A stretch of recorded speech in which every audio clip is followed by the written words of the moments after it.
तो ये वीडियो है अपनी सीरीज का पार्ट 3, जिसका टाइटल है सैलरी वर्सेस सेल्फ रिस्पेक्ट। अब कैसा है ना, सैलरी आती है तो 2 मिनट का कॉन्फिडेंस आता है,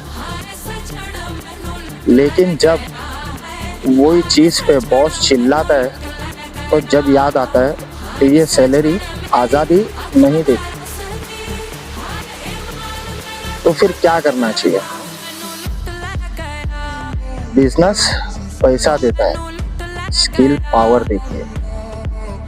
तो आप लोग चूज करो कि आपको सैलरी चाहिए जिससे आपका बॉस आपको चिल्लाए, या आपको बिजनेस करना है जिससे आपको पैसा मिले, या तो फिर आप लोग वही स्किल सीख लो ताकि जिससे आप आगे जाके वो स्किल को पावर बना सको।